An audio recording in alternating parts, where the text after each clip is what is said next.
ஆனந்தி,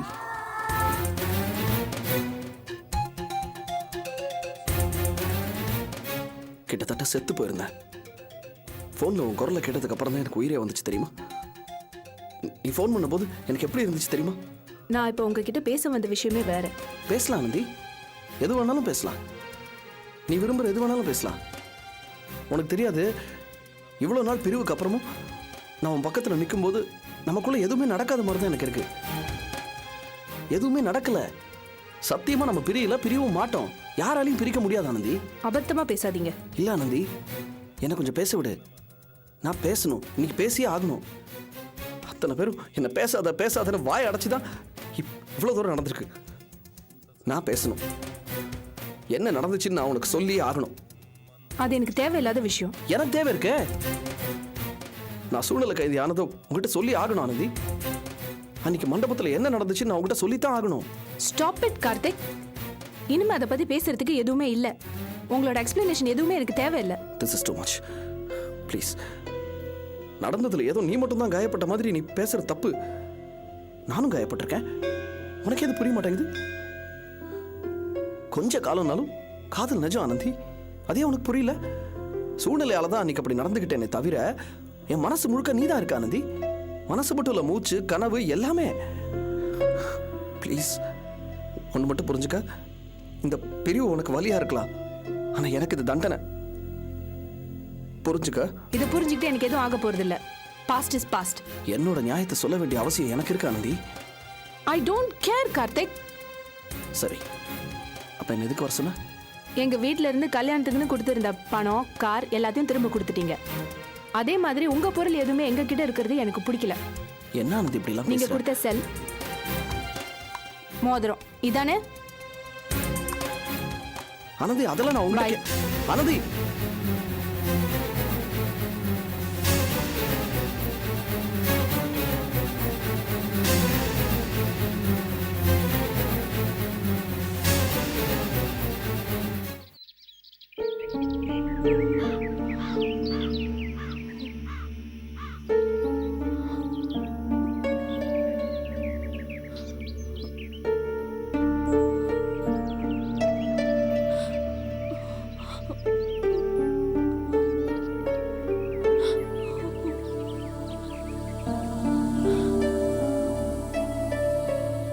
ஆர்த்தி, வீடு பிடிச்சிருக்கா?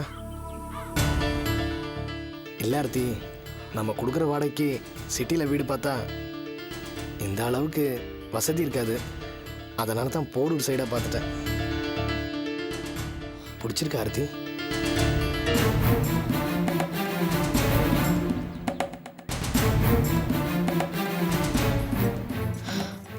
என்னம்மா சாப்பிட்டியா? இல்ல. சாப்பிடுமா.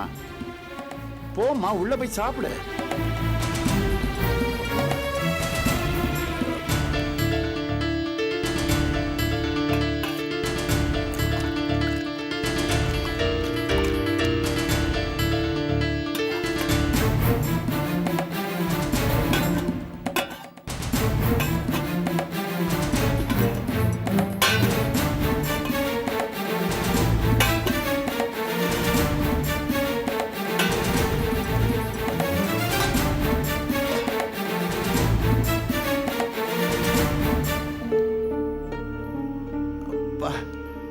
என்னம்மா சாப்பிடலையா?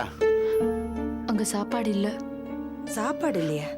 ஏ கலா, என்னது இது? வேண்டிய அளவுக்கு சமைக்கலையா? சமைச்சனே. எனக்கு, என் புருஷனுக்கு, என் தங்கச்சிக்கு, என் குழந்தைக்கு வேணுங்கிற அளவுக்கு சமைச்சேன். உங்களுக்கும் உங்க மருமகளுக்கும் வேணும்னா தனியா சமைச்சு சாப்பிட்டுக்கங்க. ஏய், புரிஞ்சுதா பேசுறியா? நீங்க தான் புரியாம பேசிட்டு இருக்கீங்க. இனிமே இந்த வீட்ல எங்களுக்கு தனி ஒலை தான். என்ன பேசுற நீ? எப்பவுமே ஒன்னா தானே சமையல் பண்ணுவ. இது என்ன புது பழக்கமா இருக்கு? எதுக்கு இன்னைக்கு தனியா ஒலை வச்ச? இனிமே அப்படித்தான் சொன்னனே, கேக்கல? அதுக்குதான் காரணம் கேக்குறேன். காரணமா? உங்களுக்கு வயசாயிடுச்சுல, பெரிய மனுஷி தானே நீங்க, உங்களுக்கு புரியல? என் புருஷன் ஒரு ஆள் சம்பாதியத்துல எத்தனை பேர் திம்பிங்க? எல்லாரும் என்ன அந்த ஆள் கேனையே நினைச்சிட்டு இருக்கீங்களா? யாராருக்கோ சம்பாரிச்சு போடணும், வடிச்சு கொட்டணும் எங்களுக்கு தலையெழுத்தா என்ன? என்னடி ரொம்ப ஜாஸ்தியா பேசுற? நான் பேசுறது கரெக்டா இல்லையா அத முதல்ல சொல்லுங்க. அவங்களுக்கு கல்யாணம் காட்சின்னு ஆயிட்டா அவங்க சம்பாத்தியம், அவங்க பொழப்பு, அவங்க சாப்பாடுன்னு போயிடணும். சட்டமா உட்காந்து சாப்பிட்டுட்டு இருந்தா வேலைக்கு ஆகாது. ஏய், இந்த வீட்டு மூத்த மருமக மாதிரியா பேசுற நீ? ஆமா, மூத்த மருமக தான். இந்த வீட்ல சமைக்கிற பாத்திரம் கூட நான் கொண்டு வந்த சீதனம் தான். வெறும் கையை வீசிட்டு வந்தவளுக்கு ஆக்கி போறதுக்கு நான் என்ன சமையல்காரியா? இல்ல இவளை கட்டிட்டு வந்தவன் அந்த நாட்டுக்கே சக்கரவர்த்தியா? வேண்டாம்மா, அப்படியெல்லாம் பேசாத. இது நல்லா இல்லம்மா. அந்த பொண்ணோட மனசு என்ன பாடுபடும். பாடுபடும். பெருசா இவளுக்காக பரிதாபப்படுறீங்களே. இந்த வீட்டுக்கு மூத்த மருமக நான். என் மனசு என்ன பாடுபடும் நீங்க கொஞ்சமா யோசிச்சு பாத்திருக்கீங்களா? உனக்கு அப்படி என்னதாமா பிரச்சனை? ஏன் கேட்க மாட்டீங்க? இதோ நிக்கிறானே, இவனுக்கு என் தங்கச்சியை கட்டி வைக்கணும்னு நினைச்சு இவன் கேக்குறப்பெல்லாம் என் கழுத்துல காதுல கடந்த 1/2 பவுன் 1/4 பவுன் நகை எல்லாத்தையும் கழட்டி கொடுத்தனே. எல்லாத்தையும் வித்து தின்னு போட்டு கொஞ்சம் கூட நன்றி விசுவாசம் இல்லாம இவளை இழுத்துட்டு வந்து நிக்கிறான். இப்போ என் தங்கச்சி அழுதுட்டு கிடக்கா. எங்க பொழப்ப கெடுத்த மகராசிக்கு நாங்க வேலை வேலைக்கு சோறு வேற ஆக்கி போடணுமா? எந்த ஒரு நியாயம் அது? என் சொந்தக்காரங்க எல்லாம் கேட்டா காரி துப்புவாங்க. ஏய், நான் இவ்வளவுதான் பேசுவியா? அதுக்கு மேலேயும் பேசுவியா? நான் வீட்டு மானத்தை ஏலம் போல பாக்குறியா நீ? டேய், ஒன்னால போகாத மானமாடா என்னால போக போகுது. இவ்வளவு இழுத்துட்டு ஓடும்போது உன் மானம் போகலையா? ஏய், இத பாரு, ஆர்த்திய பத்தி மட்டும் பேசினா எனக்கு கெட்ட கோவம் வந்துரும். ஏய், என்னமோ பெருசா அமெரிக்கால இருந்து கூட்டிட்டு வந்த மாதிரி பேசிட்டு இருக்க. இத பாரு, வேணா அண்ணின் கூட பார்க்க மாட்டான். உனக்கு அவ்வளவுதான் மரியாதை. என்னடா என்னைய மேல என்னடா பண்ற? என்ன கொஞ்சம் சும்மா இருக்கியாடா? இந்த மக்களா என்னம்மா அப்படி பேசிட்டு இருக்க? கொஞ்சம் பொறுமையா இருமா. என்னையே அடக்குறீங்க? முதல்ல உங்க புள்ளைய அடக்குங்க. தூக்கி அடிச்சு ஏய், என்னடா? பேசாம இரு. இந்த பாருங்க, முடிவா சொல்லிட்டேன். இனிமே என் புருஷன் சம்பாத்தியம் எனக்கும் என் குடும்பத்துக்கு மட்டும்தான்.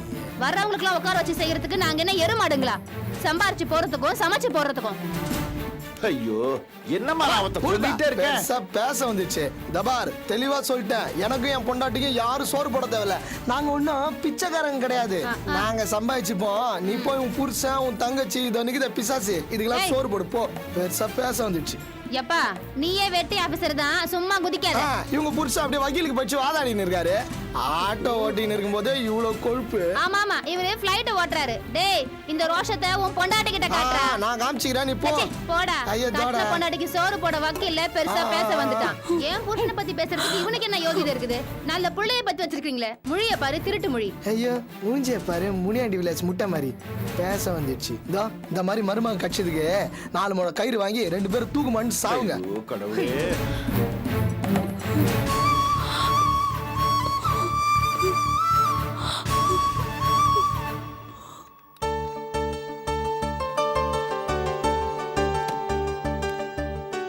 Excuse me sir. Yes.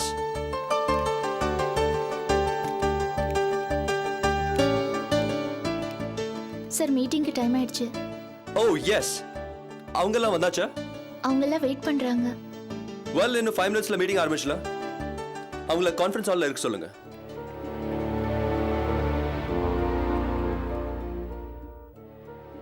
என்ன நிக்கிறீங்க? அவங்க கான்ஃபரன்ஸ் ரூம்ல தான் சார் வெயிட் பண்றாங்க. ஓகே. அது சரி, நீங்க எதுக்கு நிக்கிறீங்க புரியலையே? Within 5 minutesல மீட்டிங். Hurry up. சார், என் அம்மா ஹாஸ்பிட்டல்ல இருக்காங்க. இன்னைக்கு அவங்கள டிஸ்சார்ஜ் பண்றாங்க. ஒரு 2 hours டைம் கொடுத்தீங்கன்னா நான் அவங்கள ஹாஸ்பிட்டல்ல இருந்து டிஸ்சார்ஜ் பண்ணி வீட்டுக்கு அனுப்பிச்சிட்டு உடனே வந்துடுவேன். இப்போ நடக்க போற மீட்டிங்ல உங்க ரோல் என்ன? ஹோல் மீட்டிங்கையும் ரெக்கார்ட் பண்ணணும் சார். மினிட்ஸ் எழுதணும். நீங்க 2 hours வெளியே போயிட்டா அந்த வேலை யார் பாக்குறது? லுக், என் ஸ்டாஃப் யாரா இருந்தாலும் ஆபீஸ் வந்தா வீட்டை மறந்துடும். But at the same time, வீட்டுக்கு போனாலும் ஆபீஸை மறக்கவே கூடாது. That's my policy. You got it? நீங்க என்னடா ஸ்கூல் பசங்க மாதிரி பெர்மிஷன் எல்லாம் கேக்குறீங்க? போங்க, மீட்டிங்ல கான்சென்ட்ரேட் பண்ணுங்க. மீட்டிங் முடிஞ்ச பிறகு நீங்க போய் உங்க வேலை பார்க்கலாம். Okay? Okay sir. Now you may go out.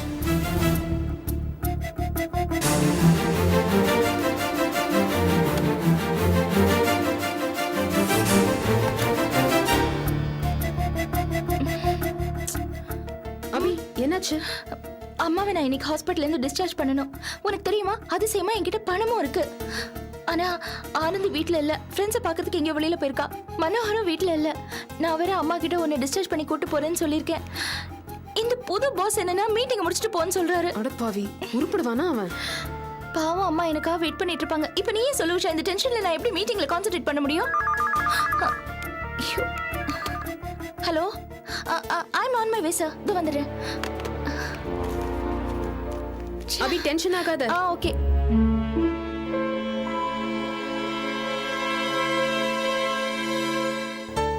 Well, நீங்க எல்லாம் யோசிச்சிருப்பீங்க நான் எதுக்கு இந்த சடன் மீட்டிங்கை கூப்பிட்டிருக்கேன். There's a great news for this company. Aditya Group has tied up with L&T and number first project வந்து நுங்கம்பாக்கம்ல. It's called Aditya Emerald. இந்த ப்ராஜெக்ட்டை நாம 1.5 வருஷத்துல முடிக்கணும். So everybody have to gear up, work hard and bring profit to the company. Already this company is going in losses. You got my point? Good. The project cost will be approximately 25 crores. And Mr. Murugesan, sir, நீங்க சைட்டை பாப்பீங்க. okay sir. Miss Shalini, நீங்க கஸ்டமரோட feedback note பண்ணுவீங்க. Okay sir. Miss Abhi, Sir? நீங்க note பண்றீங்கல்ல? பண்ணிட்டு இருக்கேன் sir. Good. Mr. Anthony, உங்களுக்கு என்ன ப்ராப்ளம்? சார் நீங்க சொல்ற இந்த ப்ராஜெக்டை குறிப்பிட்ட டயத்துக்குள்ள முடிக்கணும்னா காஸ்ட் ஆஃப் ப்ரொடக்ஷன்ஸ் அதிகமாகும். அது மட்டும் இல்ல லேபர் ப்ராப்ளம் வேற வரும். லேபருக்கு 1க்கு 2 மடங்கா கூலி கொடுத்தா தான் இந்த வேலையை கரெக்ட் டயத்துக்கு நம்ம முடிக்க முடியும். இதுல நிறைய பிரச்சனைகள் இருக்கு சார்.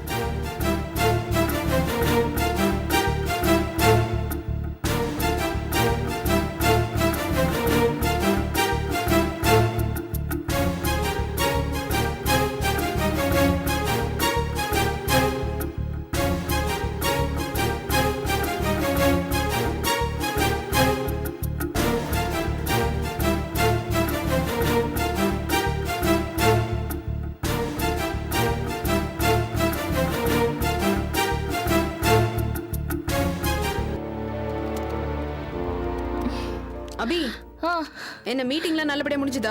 முடிஞ்சது. சரி சரி, நீ டென்ஷன் ஆகாத. நீ போன உடனே நான் சாந்திக்கு ஃபோன் பண்ணேன். அவ நேரம் உங்க அம்மாவை ஹாஸ்பிட்டல்ல இருந்து டிஸ்சார்ஜ் பண்ணி வீட்டுக்கு கூட்டிட்டு வந்திருப்பா. நீ பதட்டப்படாம வீட்டுக்கு கிளம்பு. அப்படியா? ஆமா. தேங்க்ஸ் உஷா. சேச்சி, எனக்கு எதுக்கு தேங்க்ஸ் எல்லாம். கிளம்பு கிளம்பு. சரி கிளம்புறேன். இதை வச்சிடுறேன். Okay bye.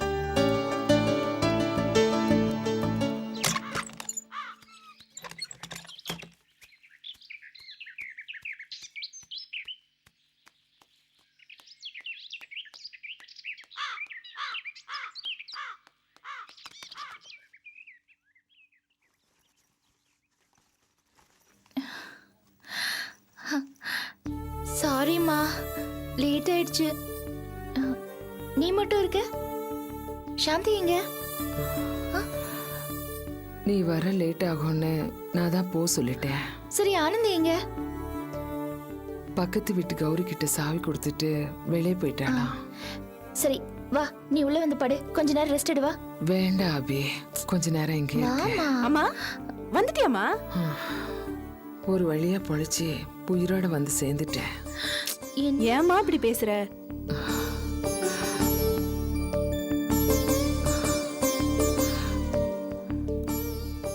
ஆர்த்தி எங்கம்மா?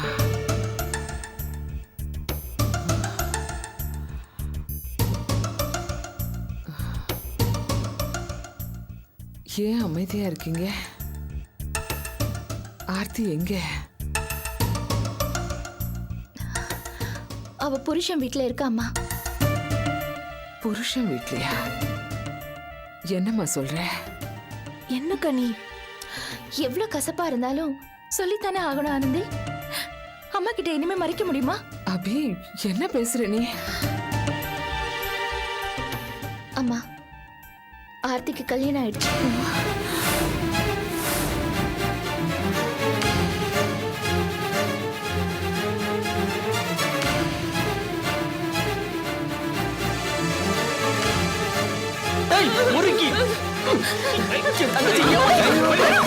அவர் என் புருஷன்.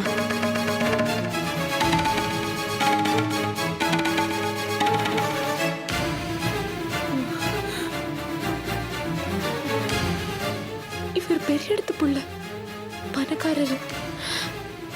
என் மேல உயிரே வச்சிருக்காருக்கா. நான் தான் என் அம்மா. அம்மாவா? பெரிய கோடீஸ்வரம் புள்ளன்னு கதை விட்டா இப்போ பார்த்தா இப்படி ஒரு ஃபேமிலி வந்து நிக்குது.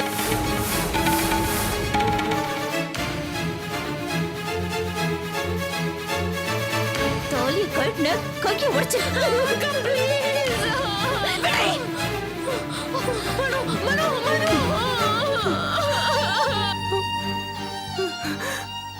என்ன அபி இது? இவ்வளவு பெரிய இடியை தூக்கி தலையில போட்டாள.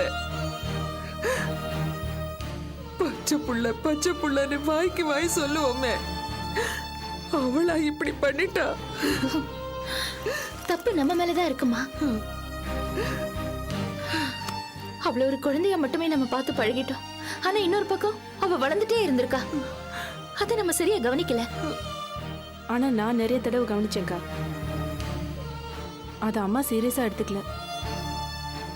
அபியக்கா கல்யாணத்துக்கு அப்புறம் காஸ்ட்லியான செருப்பு போட்டிருந்தா. கேட்டப்போ அது அபியக்கா வாங்கி கொடுத்ததுன்னு போய் சொன்னான். ஆனா உண்மையிலே அந்த ராஜேஷ் அதை வாங்கி கொடுத்துருக்கான். ஒரு தடவை நம்ம தெருவில் நின்று அவன் கையாட்டிட்டு இருந்தான். அப்ப நான் அவனை திட்டி அனுப்பிட்டேன். ஆனா ஆர்த்தி அவனுக்கு சப்போர்ட் பண்ணி பேசிட்டு இருந்தா. அப்புறம் ஒரு நாள் நம்ம மாமா அவனை கையும் களமா பிடிச்சாங்க. அப்பவே கிணத்துல விழுந்துற போறேன் அது இதுன்னு டிராமா பண்ணி எல்லாரையும் தசை திருப்பி விட்டான். அவ விவரமா தான் இருந்திருக்கா. நாம தான் முட்டாளாயிட்டோம். இவ்வளவு நடந்திருக்கு, யாருமே என்கிட்ட ஒரு வார்த்தை கூட சொல்லலையே. ஏன்? அக்கா, பசங்க வந்து கையாட்டுறது, வம்பு பண்றது பொதுவா வயசு பொண்ணுங்க விஷயங்கள்ல பசங்களுக்கு இது சகஜம். ஆனா நம்ம ஆர்த்தி மனசுக்குள்ள இப்படி ஒரு எண்ணத்தை வச்சிட்டு இருப்பான்னு நான் எதிர்பார்க்கல. உன்னையே சங்கடப்படுத்தணும்னு தான் நானே கண்டிச்சு விட்டுட்டேன்.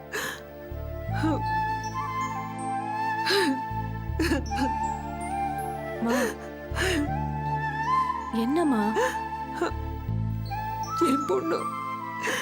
என் பொண்ணு இப்படி பண்ணிட்டாளா?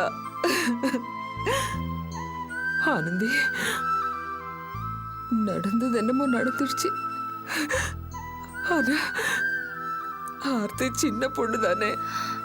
அதனால அவளை நம்ம வீட்டுக்கு கூட்டிட்டு வந்துடலாம் அபி. இனிமே அவ இந்த வீட்டுக்குள்ள வரக்கூடாதுன்னு நான் சொல்லிட்டேன். இனிமே அந்த பையனோட வீடுதான் அவ வீடு. என்ன அபி சொல்ற? ஆமாமா, அப்படியே அவன் பொய் சொல்லி காதலிச்சிருந்தாலும் அவன் நல்லவனாதான் தெரியறான். அது எப்படி அபி? நல்லவனா இருந்தா மறுபடி பொண்ணு கேட்டு வராம இப்படியா கூட்டிக்கிட்டு ஓடுவா? அப்படியே அவனை நீ கெட்டவன்னு சொன்னாலும் அவனை விட நம்ம ஆர்த்தி தான் கெட்டவன். அவனாவது பண்ணிக்கிட்ட கல்யாணத்துல உறுதியா இருக்கான், ஆர்த்திய விரும்புறா. ஆனா ஆர்த்தி அவன் வசதியானவன் இல்லைன்னு தெரிஞ்சதும் தாலிய ஆர்த்தரிய பாக்குறா. அம்மா, இந்த நிலைமையும் வாழ்க்கையும் அவளாவே தேர்ந்தெடுத்துக்கிட்டது. அதுவும் ஆனந்தியோட வாழ்க்கையை நொறுக்கிட்டு அது மேல நடத்திக்கிட்ட கல்யாணம். அது ஒரு சின்ன உறுத்தல் கூட இல்லாம கல்யாணம் பண்ணிட்டு வந்து நின்னாலே எப்படிமா அது? கொஞ்சம் கூட மனசாட்சியே இல்லாம எப்படிமா அவளால இருக்க முடிஞ்சது? யார் அவளை மன்னிச்சாலும் என்னால அவளை மன்னிக்கவே முடியாது. இனிமே இந்த வீட்டுல அவ கால் எடுத்து வைக்க கூடாது, புரியுதா?